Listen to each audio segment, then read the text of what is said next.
안녕하십니까. 예, 아름다운 특송 감사드립니다.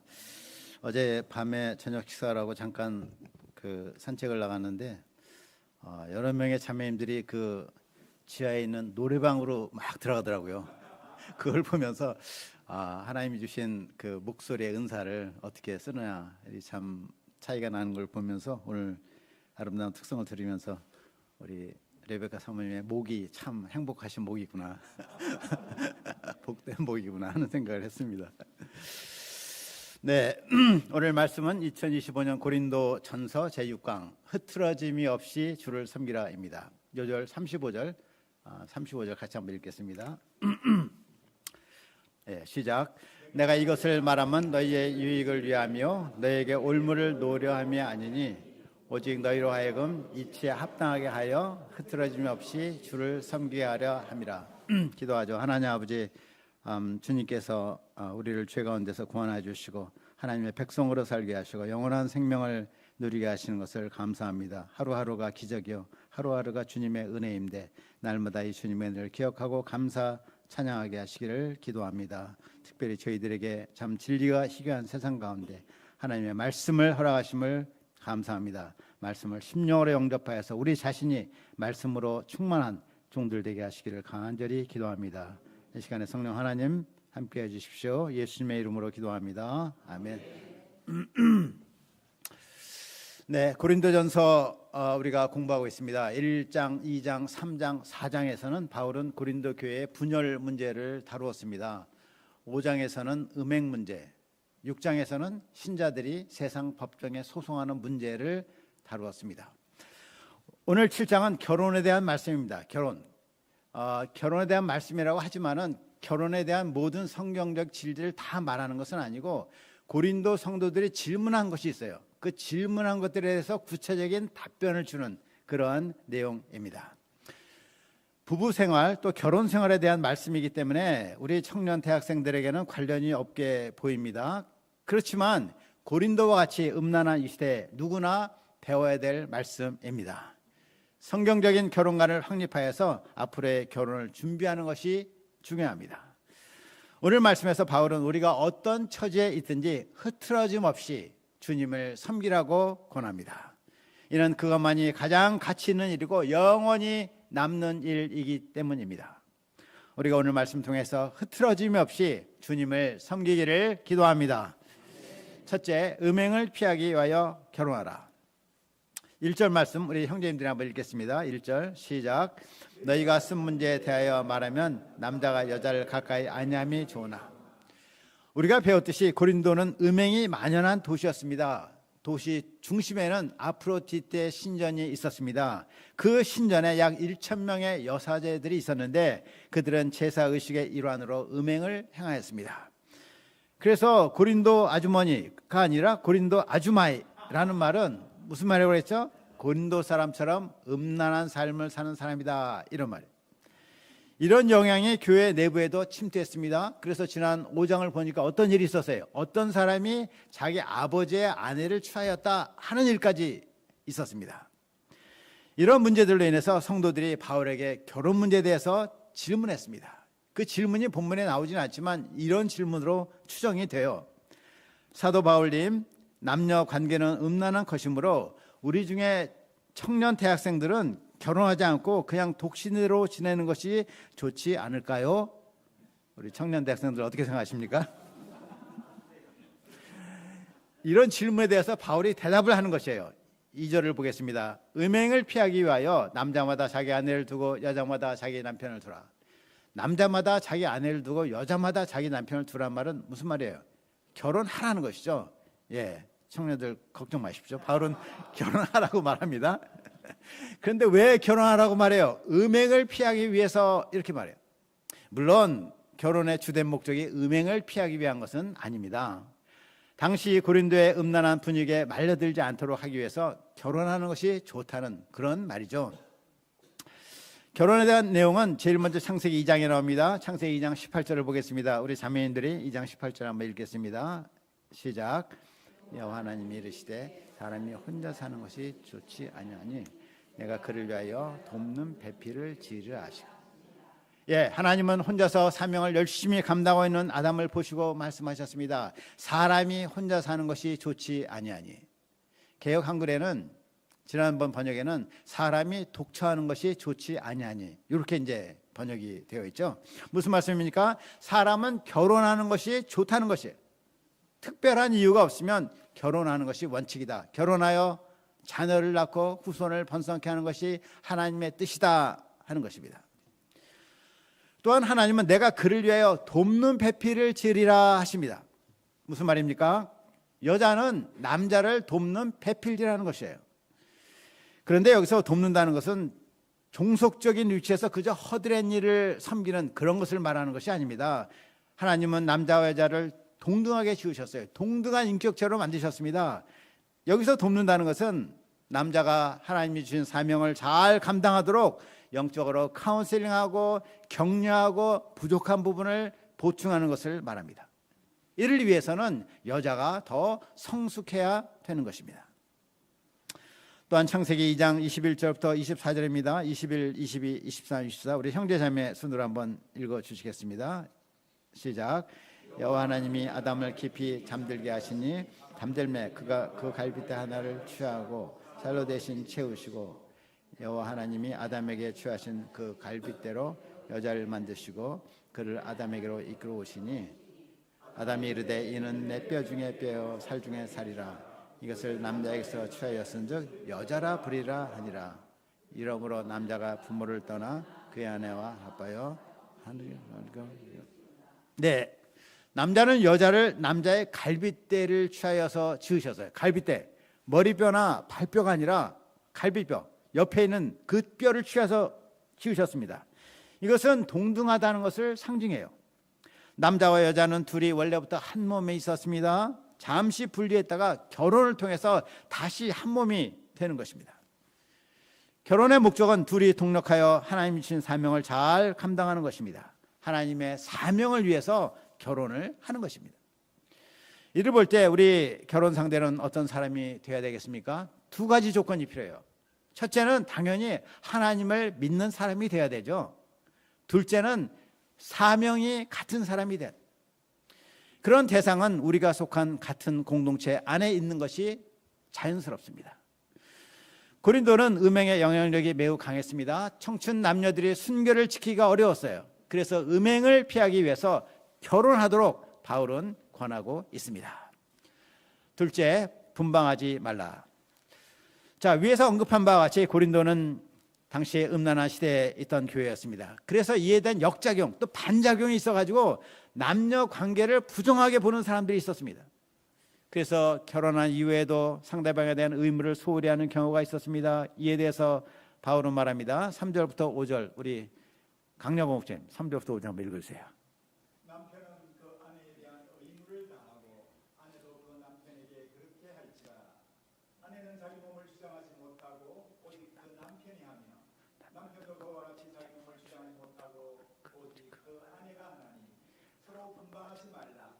다만 기도할 틈을 얻기 위하여 합의상 얼마 동안은 하되 다시 합하라. 이는 너희가 절제하지 못함으로 말미암아 사탄이 너희를 시험하지 못하게 하려 함이라. 예, 분방하지 말라고 합니다. 분방하지, 방을 나눈다는 것이죠. 예를 들어서 남편과 말다툼하고 나서 이불을 싸가지고 다른 방에 가서 혼자 잠자지 말라는 것입니다. 부부싸움은 누구에게나 있을 수가 있습니다. 특별히 이제 신혼부부는 서로 이해가 안 되어서 말다툼을 하기가 쉬워요. 그럴 경우 곧바로 먼저 사과하고 풀어야 됩니다. 그날 당일에 풀어야 돼요. 에베소서 4장 26, 27절에 이런 말씀이 있습니다. 분을 내어도 죄를 짓지 말며 해가 지도록 분을 품지 말고 마귀에게 틈을 주지 말라. 신자도 사람이기 때문에 화를 낼 수 있습니다. 감정적이 내고 또 폭발할 수도 있어요. 그런데 분을 품은 상태로 잠을 자면 어떻게 되겠습니까? 밤새도록 그 눈을 감았는데 생각이 계속 돌아가요. 이럴 수가 있냐? 정말 나쁜 사람이야. 못 참아. 나 이혼할 거야. 막 이렇게 생각이 돌아갑니다. 그래서 그날의 감정은 그날 밤 되기 전에 풀어야 돼. 무엇보다 분방하면 정욕의 유혹을 받을 수가 있습니다. 사도 바울은 자기와 같이 독신으로 지내면서 주님을 섬기는 것을 가장 이상적으로 보고 있습니다. 그러나 사람마다 받은 은사가 다르니 사람마다 자기가 잘 판단하여 행하도록 권하고 있습니다. 셋째는 이혼하지 말라. 10절 11절입니다. 우리 형제님들 한번 10절 11절 읽어주십시오. 시작. 결혼한 자들에게 내가 명하노니 명하는 자는 내가 아니요 주시라. 여자는 남편에게서 갈라서지 말고 만일 갈라섰으면 그대로 지내든지 다시 그 남편과 화합하든지 하라. 남편도 아내를 버리지 말라. 자, 결혼한 사람들은 이혼하지 말라는 명령입니다. 앞에 창세기 2장 24절도 말했습니다. 이러므로 남자가 부모를 떠나 그의 아내와 합하여 둘이 한 몸을 이룰지로다. 결혼은 둘이 한 몸을 이루는 것입니다. 한 몸, 곧 한 생명체가 되는 것이에요. 그러므로 이혼은 한 몸을 찢어놓는 것입니다. 영적 살인입니다. 그래서 예수님도 말씀하셨습니다. 마태복음 19장 6절입니다. 그런즉 이제 둘이 아니요 한 몸이니 그러므로 하나님이 짝지어 주신 것을 사람이 나누지 못할지니라. 결혼 행위는 하나님이 세우신 결혼 제도에 결혼 행위를 한다는 것은 그 언약에 들어오는 것입니다. 서로 언약을 맺기 전에 요즘에 결혼은 세상에서 보면 주례도 없이 결혼하더라고요. 서로 둘이만 이렇게 뭐 소감 발표하고 이렇게 하는데, 결혼이라는 것은 결혼이란 제도를 만드신 하나님과 먼저 각각 언약을 맺는 것이에요. 각각 무슨 언약을 맺어요? 내가 이 사람과 결혼하는데, 이분과 결혼하는데 한번 결혼하면 내가 절대로 헤어지지 않기를 맹세합니다 하고 언약을 하나님께 먼저 맺는 것이에요. 그리고서 둘이 서로 언약을 맺는 것입니다. 이 언약은 서로에 대한 언약이 전에 각자가 하나님과 맺는 것입니다. 구약 성경 말라기에서도 하나님은 말씀하셨습니다. 이스라엘 하나님 여호와가 이르노니 나는 이혼하는 것과 곧으로 학대를 가리는 자를 미워하노라. 하나님은 이혼을 미워하십니다. 무엇보다 이혼은 어린 자녀들에게 큰 상처를 줍니다.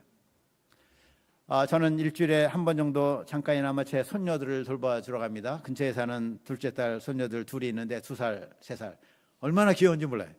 정말 사랑스럽고 같이 책 읽어주고 장난감 같이 놀고 그렇게 하는데, 아이들이 이렇게 같이 놀다가 한 번은 갑자기 이런 생각이 들었어요. 아니, 이 아이들에게 만일 엄마나 아빠가 없다면, 와, 그 생각이 막 충격처럼 다가오면서 그거는 절대 있을 수가 없다.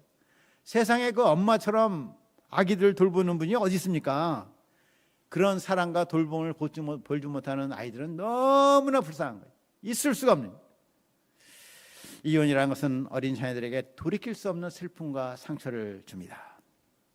오늘날도 고린도 시대와 같이 음란한 시대입니다. 그래서 부정으로 인해서 이혼한 경우가 참 많아요. 제가 2004년도 우리나라 통계를 보니까 결혼한 쌍이 작년에 22만 2천 쌍, 이혼한 쌍이 9만 2천 쌍, 40%가 넘어요. 와, 사람들 보면 멀쩡하게 다 잘 사는 것 같아요. 10명 중에 4명이 이혼하더라고요.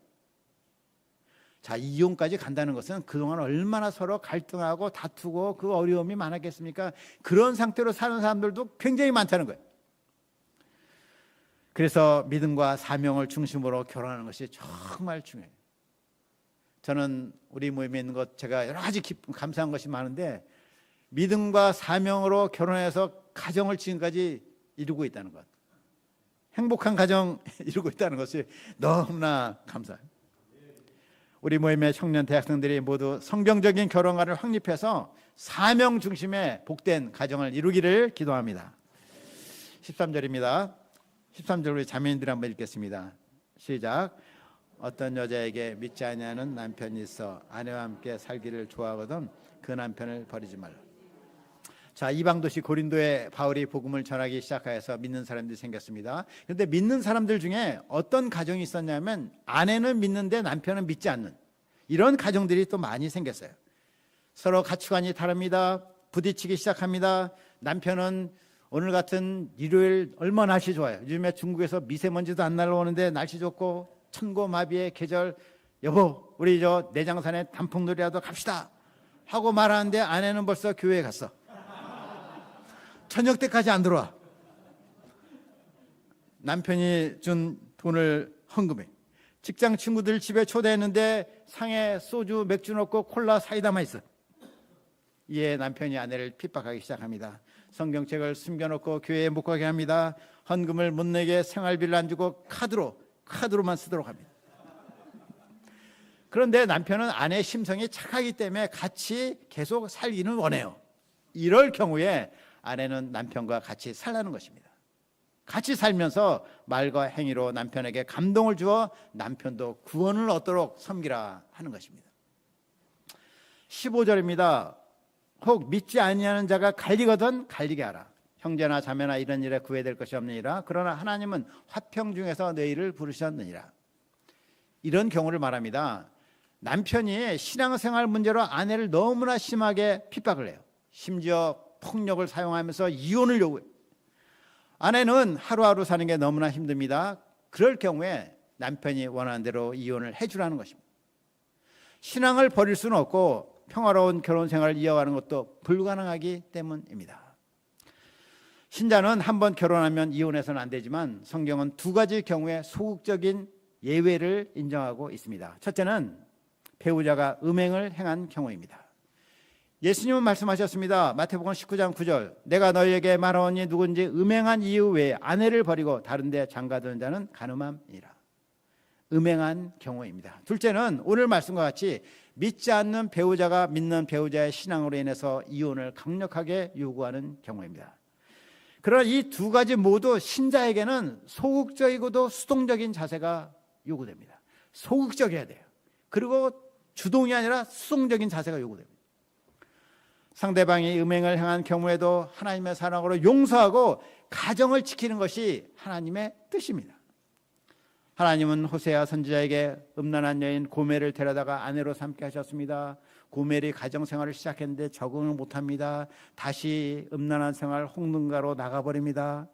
그래도 하나님은 다시 그녀를 데려다가 같이 살라고 하십니다. 이것이 하나님의 사랑입니다. 이혼은 도저히 더 이상 가정생활을 이어갈 수 없는 불가피한 상황에서만 제한적으로 허락하는 것입니다. 상대방이 여러 면에서 부족하더라도 같이 살면서 믿음을 갖도록 섬기는 것이 크리스찬 배우자의 도리입니다. 넷째, 부르심을 받은 그대로 지내라. 17절 말씀을 같이 한번 읽겠습니다. 다 같이 시작. 오직 주께서 각 사람에게 나눠주신 대로 하나님이 각 사람을 부르신 그대로 행하라. 내가 모든 교회에게 이같이 명하노라. 신자 곧 하나님의 자녀가 되는 것은 하나님의 부르심 때문이죠. 교회라는 말, 에클레시아, 헬라어로 에클레시아라는 말 자체가 부름받은 사람들의 모임이다 이런 말이에요. 하나님은 우리를 부르셔서 그리스도의 몸 곧 교회 공동체를 이루게 하셨습니다. 우리가 사회에서 어떤 위치에 있는가가 중요하지 않습니다. 부름받은 그 위치에서 하나님의 자녀로 살아가면 됩니다. 당시 고린도 교회에는 외적인 조건 개선에 몰두한 사람들이 있었습니다. 유대인은 하나님이 택하신 선민이야, 특별한 백성이야. 나도 유대인이 돼야겠어. 막 유대인과 결혼하고자 합니다. 유대인의 법칙대로 살고자 합니다. 그 전통대로 살고자 합니다. 이런 사람들에게 바울이 말합니다. 18절부터 20절 조금 긴데 우리 강효국 목사님 목소리가 크시니까 한번 읽어주세요. 18절부터 20절. 네. 할례자로서 부르심을 받은 자가 있느냐? 누구 할례자가 되지 말며 누구 할례자로 부르심을 받은 자가 있느냐? 할례를 받지 말라. 할례 받는 것도 아무것도 아니요 할례 받지 아니하는 것도 아무것도 아니오되 오직 하나님의 계명을 지킬 따름이니라.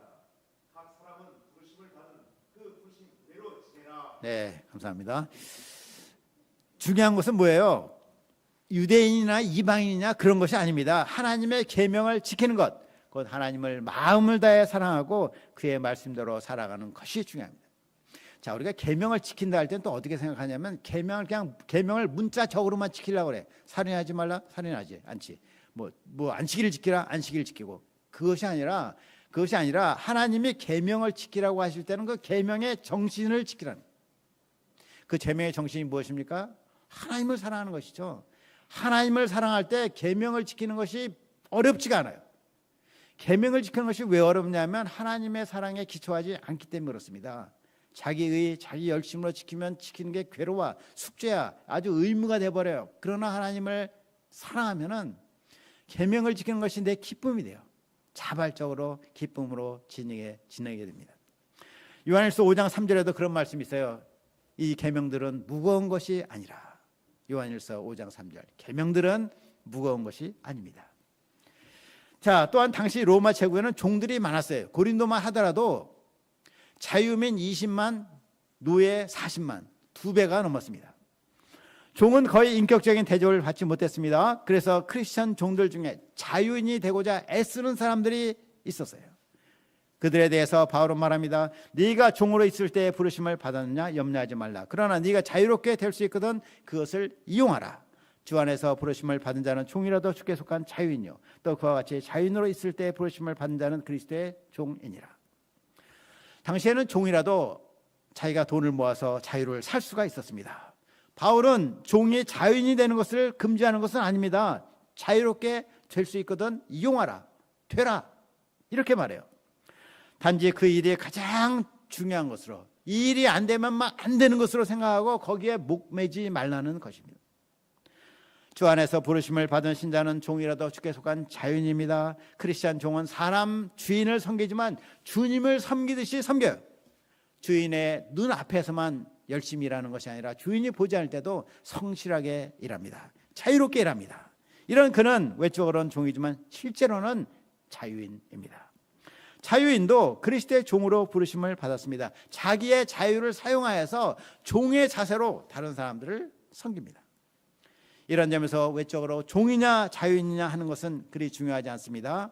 마음을 다해 주님을 섬기는 것이 중요합니다. 어떤 사람은 이상의 바울의 말을 가지고 이렇게 말해요. 기독교는 노예 제도를 옹호하는 것 아니냐.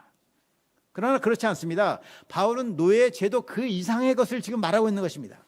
외적인 신분에 매이지 않는 참 자유인의 삶에 대해서 말하고 있는 것입니다. 인류는 불과 200년 전까지만 해도 노예 제도를 당연한 것으로 받아들였어요. 지금 언제 때 얘기하고 있어요? 지금 2000년 전에 얘기를 하고 있습니다. 그런데도 빌레몬서를 보면 바울은 그런 시대에 빌레몬의 종 오네시모를 참 아들로 받아들였습니다. 빌레몬에게 오네시모를 돌려보내면서 말합니다. 그를 종과 같이 대하지 아니하고 종 이상으로 그 사랑받는 형제로 두라. 오늘날 외적으로는 자유인이라 하더라도 종처럼 물질과 사람에 매여 살아가는 사람들이 많이 있습니다. 바울은 모든 세대를 뛰어넘어 하나님을 섬김으로 참 자유인이 되는 길을 말하고 있습니다. 23, 24절입니다. 같이 한번 읽겠습니다. 23, 24 시작. 너희는 값으로 사신 것이니 사람들의 종이 되지 말라. 형제들아 너희는 각각 부르심을 받은 그대로 하나님께 가라. 사람들의 눈치를 보고 사람들을 기쁘게 하고자 하는 사람은 사람의 종입니다. 우리는 사람을 기쁘게 하는 것이 아니라 우리가 처한 위치에서 하나님을 기쁘시게 하는 참 자유인이 되어야 되겠습니다. 자, 5째 마지막입니다. 흐트러짐 없이 주를 섬기게 하려 함이라. 바울은 늘 예수님의 재림을 의식하고 살았습니다. 주님께는 하루가 1000년 같고 1000년이 하루 같습니다. 부지불식간에 언제 내일이라도 주님이 오실지 모릅니다. 또는 우리가 언제 이 세상을 떠나 주님 앞에 서게 될지도 모릅니다. 바울은 이러한 종말론적인 믿음으로 살았습니다. 이런 가운데 가장 중요한 것은 세상 어떤 일에도 매이지 않는 삶이었습니다. 사람들은 자기의 처지와 조건에 쉽게 매입니다. 이것만 해결되면 내가 신앙생활 잘할 텐데, 취직만 되면, 결혼만 하면, 돈이 더 있으면 마음껏 주님을 섬길 텐데 합니다. 그러나 바울은 30절과 31절에서 말합니다. 우는 자들은 울지 않는 자같이 하며 기쁜 자들은 기쁘지 않은 자같이 하며 매매하는 자들은 없는 자같이 하며 세상 물건을 쓰는 자들은 다 쓰지 못하는 자같이 하라. 이 세상의 외형은 지나감이니라. 개역성경에는 이 세상의 형적은 지나간다. 이 세상의 자취는 다 지나간다. 이렇게 번역했습니다. 외적으로 아름답게 보이는가 아닌가, 결혼했는가 안 했는가, 돈이 많은가 적은가, 아파트 큰 평수에 사는가 작은 평수에 사는가, 이런 것들 중요하지 않다는 것이에요. 이런 것들은 잠시 잠깐 오면 그린 듯 없이 다 지나가 버립니다. 그래서 무엇입니까? 우리는 사라지지 않는 것, 영원히 남는 것을 위해 살아야 된다는 것입니다. 그것이 무엇입니까? 35절입니다. 같이 35절 요절인데 같이 읽겠습니다. 시작.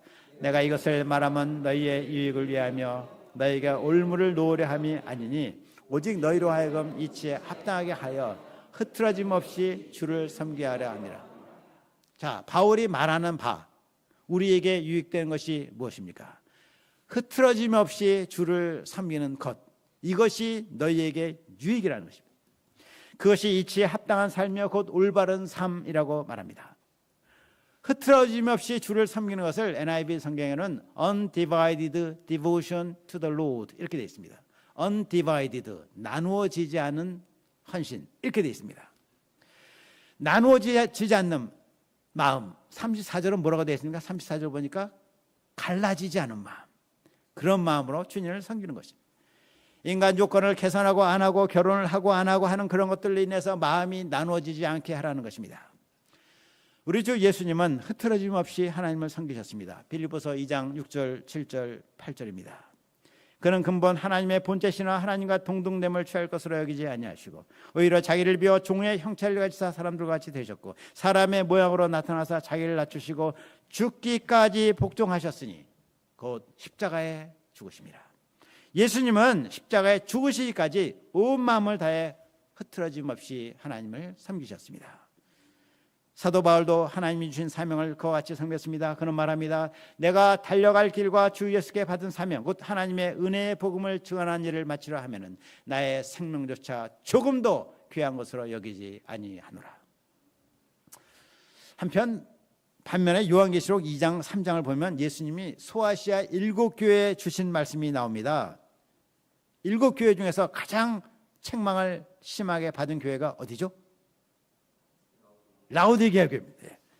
예수님은 그 교회에게 이렇게 말씀하십니다. 내가 네 행위를 아노니 내가 차지도 아니하고 뜨겁지도 아니하도다. 네가 차든지 뜨겁진지 하기를 원하노라. 내가 이같이 미지근하여서 뜨겁지도 아니하고 차지도 아니하니 내 입에서 너를 토하여 버리라. 내가 너를 토하여 버리라. 얼마나 쇼킹한 말씀입니까? 신약성경에 보면 예수님이 아주 심하게 말씀하신 경우가 3가지가 있는데 3번 있는데 하나는 마태복음 7장 보면 주여 주여 하는 자들에게 내가 너희를 알지 못하나니 불법을 행하는 자들아 물러가라. 또 마태복음 25장에 보면 왼쪽에 염소들 오른쪽에 양을 세우시고 그 왼쪽에 선 사람들에게 마귀에게 준비된 불 속으로 영원히 들어가라. 이렇게 책망하세요. 아마 그 중에서도 제가 보기에는 이 라오디게아 이것이 제일 간략하면서도 심한 책망인 것 같습니다. 내가 너를 토해버리라. 주님이 왜 토해버리겠다고 하시나요? 이는 그들의 마음이 미지근했기 때문에 그랬어요. 미지근. 그 다른 말로 하면 나누어진 마음, 두 마음으로 주님을 섬겼기 때문입니다. 우리 하나님은 그런 식의 섬김을 받으시는 분이 아닙니다. 하나님은 우리가 하나님도 섬기고 다른 것도 섬기는 그런 마음을 받지 않으십니다. 그런 마음은 우상 숭배와 같습니다. 바울은 고린도 성도들이 현재 인간 조건에 관계없이 흐트러짐이 없이 하나님을 섬기는 사람들이 되기를 원했습니다. 우리도 하나님을 섬기면서 마음이 갈라질 때가 있습니다. 온 마음으로 주님을 섬기다가도 이런저런 근심 걱정이 듭니다. 아파트를 빨리 사야 될 텐데, 돈을 빨리 벌어서 파이어족이 돼야 될 텐데, 좋은 직장에 들어가야 되는데 이러다가 나만 뒤처지는 건 아닌가 하고 염려가 들어요. 염려란 말 자체가 나눠짐이잖아요. 나눠짐. 마음이 나눠지는 것이, 갈라지는 것이 염려예요. 그러나 우리가 흐트러짐 없이 주님을 섬길 때 우리 아버지이신 하나님께서 우리를 돌봐주지 않으시겠습니까? 우리를 사랑하사 축복하지 않으시겠습니까? 하나님을 흐트러지지 않는 마음으로 섬길 때 우리의 심령에는 도리어 하나님이 함께 하심으로 말미암아 기쁨이 넘칩니다. 세상 무엇에도 얽매이지 않는 자유함을 갖습니다. 하나님 나라의 영원한 약속으로 인한 소망이 충만해집니다. 마귀는 여러 방법으로 우리의 마음을 빼앗습니다. 우리가 이런 마귀의 괴계를 분별하고 흐트러짐이 없이 주님을 섬기기를 기도합니다. 자, 사도 바울은 본장을 마치기 전에 2가지를 간단히 언급합니다. 첫째는 처녀 딸에 대한 내용입니다. 36절 보겠습니다. 그러므로 만일 누가 자기의 약혼녀에 대한 행동이 합당하지 못한 줄로 생각할 때 그 약혼녀의 혼기도 지나가고 그같이 할 필요가 있거든 원하는 대로 하라. 그것은 죄 짓는 것이 아니니 그들로 결혼하게 하라. 여기서 자기의 약혼녀로 되어 있는데 예전 개역 성경에는 자기의 딸이라고 번역되어 있습니다. 우리가 그런 성경책 제일 하단 각주에 보면 약혼녀라고 번역할 수도 있고 처녀딸이라고도 번역할 수 있다고 되어 있습니다. 헬라어 원문은 틴 파르테논 처녀에 대한 일이다. 이렇게 원문에 되어 있습니다. 전체적인 문맥을 보면 아버지가 약혼한 딸에 대한 내용으로 보는 것이 무난합니다. 약혼한 딸이 혼기가 차면 결혼을 시켜도 된다는 것입니다. 38절은 과부의 재혼에 대한 말씀입니다. 남편이 세상을 떠나서 과부가 된 여인은 자유롭게 재혼할 수 있습니다. 그러나 주 안에서만, 곧 믿는 자와만 결혼을 하라고 합니다. 결론적으로 이 세상의 외형은 지나갑니다. 우리는 무엇을 위해 살아야 되겠습니까? 영원토록 남는 가장 귀한 일을 위해서 살아야 되겠습니다. 이는 주님께 나눠지지 않는 마음으로 헌신하는 것입니다. 주님을 위한 헌신은 우리에게도 가장 유익한 길입니다. 이 땅에서 행복하고 자유로우며 하늘의 상급을 쌓는 길입니다. 하나님께서 우리에게 순수하고 강렬한 믿음과 영적 소원을 주셔서 흐트러짐 없이 주님을 섬기는 백성들이 되게 해주시기를 간절히 기도합니다. 기도하겠습니다. 하나님 아버지, 참 이 세상의 외형, 이 세상의 형종은 지나갑니다. 우리가 얼마나 세상의 것에 매이기가 쉬운지 모릅니다. 하나님을 저희가 믿게 도와주시고 우리를 사랑하시고 축복하신 하나님을 믿고 나눠지지 않는 마음, 흐트러지지 않는 마음으로 주님께 헌신하는 종들 되게 축복하여 주시옵소서. 감사하고 예수님의 이름으로 기도하였습니다. 아멘.